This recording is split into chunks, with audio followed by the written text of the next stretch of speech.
हरे Krishna, Radhe Radhe friends. आप सभी को निर्जला एकादशी की ढेरों शुभकामनाएं। आज हम निर्जला एकादशी का माहात्म्य श्रवण करेंगे। युधिष्ठिर ने कहा, जनार्दन, ज्येष्ठ मास के शुक्ल पक्ष में जो एकादशी पड़ती हो, कृपया उसका वर्णन कीजिए। भगवान श्री कृष्ण बोले, राजन, उसका वर्णन परम धर्मात्मा सत्यवती नंदन व्यास जी करेंगे, क्योंकि ये संपूर्ण शास्त्रों के तत्वज्ञ और वेद वेदांगों के पारंगत विद्वान हैं। अब वेद व्यास जी कहने लगे, दोनों ही पक्षों की एकादशी के दिन भोजन न करे, द्वादशी के दिन भोजन आदि से पवित्र हो, फूलों से भगवान केशव की पूजा करे, फिर नित्य क्रम समाप्त होने के पश्चात पहले ब्राह्मणों को भोजन देकर अंत में स्वयं भोजन करे। राजन, जन्ना सोच और मरना सोच में भी एकादशी को भोजन नहीं करना चाहिए। यह सुनकर भीमसेन बोले, परम बुद्धिमान पिता, मैं मेरी उत्तम बात सुनिए। राजा युधिष्ठिर, माता कुंती, द्रौपदी, अर्जुन, नकुल और सहदेव ये एकादशी को कभी भोजन नहीं करते तथा मुझसे भी हमेशा यही कहते हैं कि भीमसेन, तुम भी एकादशी को न खाया करो, किंतु मैं उन लोगों से यही कहता हूँ कि मुझसे भूख नहीं सही जाएगी। भीमसेन की बात सुनकर व्यास जी ने कहा, यदि तुम्हें सर्वलोक की प्राप्ति अभिष्ट है और नरक को दूषित समझते हो तो दोनों पक्षों की एकादशी के दिन भोजन न करना। भीमसेन बोले, महाबुद्धिमान पितामह, मैं आपके सामने सच्ची बात कहता हूँ, एक बार भोजन करके भी मुझसे व्रत नहीं किया जा सकता, फिर उपवास करके तो मैं कैसे ही रह सकता हूँ। मेरे उदर में वक्र नामक अग्नि सदा प्रज्वलित रहती है, अतः जब मैं बहुत खाता हूँ तभी वह शांत होती है।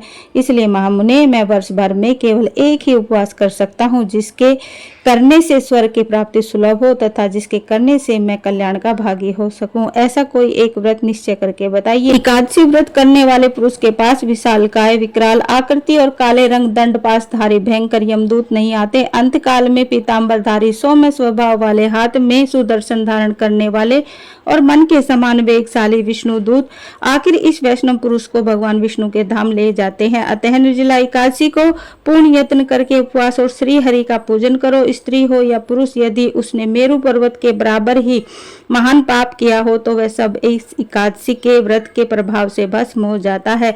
जो मनुष्य उस दिन जल के नियम का पालन करता है वह पुण्य का भागी होता है। उसे एक एक प्रहर में कोटि कोटि सुवर्ण मुद्रा दान करने का फल प्राप्त सुना गया है। मनुष्य निर्जल एकादशी के दिन स्नान, दान, जप, होम आदि जो कुछ भी करता है वह सब अक्षय होता है। यह भगवान श्री कृष्ण का कथन है। निर्जला एकादशी को विधि पूर्वक उत्तम रीति से उपवास करके मानव वैष्णव पद को प्राप्त कर लेता है। जो मनुष्य एकादशी के दिन अन्न खाता है वह पाप का भोजन करता है।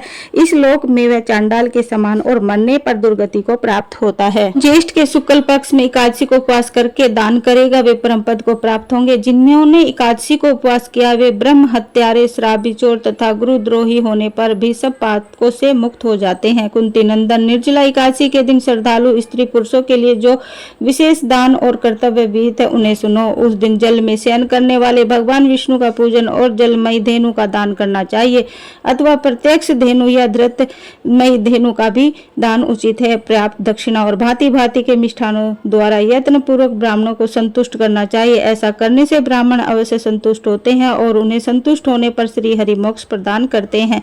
जिन्होंने सम, दम और दान में प्रवृत्त हो श्री हरि की पूजा और रात्रि में जागरण करते हुए इस निर्जला एकादशी का व्रत किया है, उन्होंने अपने साथ ही बीती हुई 100 पीढ़ियों को और आने वाली 100 पीढ़ियों को भगवान वासुदेव के परम धाम में पहुंचा दिया है। निर्जला एकादशी के दिन अन्न, वस्त्र, गौ, जल, सैया, सुंदर आसन, कमंडलू तथा छाता दान करने चाहिए। जो श्रेष्ठ तथा सुपात्र ब्राह्मण को जूता दान करता है वह सोने के विमान पर बैठकर सर्वलोक में प्रतिष्ठित होता है। जो इस एकादशी की महिमा को भक्ति पूर्वक सुनता अथवा उसका वर्णन करता है वह सर्वलोक में जाता है। चतुर्युक्त अमावस्या को सूर्य ग्रहण के समय श्राद्ध करके मनुष्य जिस फल को प्राप्त करता है वही फल इसके श्रवण से ही प्राप्त होता है। पहले दंत धावन करके यह नियम कर लेना चाहिए कि मैं भगवान केशव की प्रसन्नता के लिए एकादशी को निराहार रहकर आचमन के सिवा दूसरे जल का भी त्याग करूंगा। द्वादशी को देव देवेश्वर भगवान विष्णु का पूजन करना चाहिए। गंध, धूप, पुष्प और सुंदर वस्त्र से विधि पूर्वक पूजन करके जल के घड़े के दान का संकल्प करते हुए निम्नांकित मंत्र का उच्चारण करें।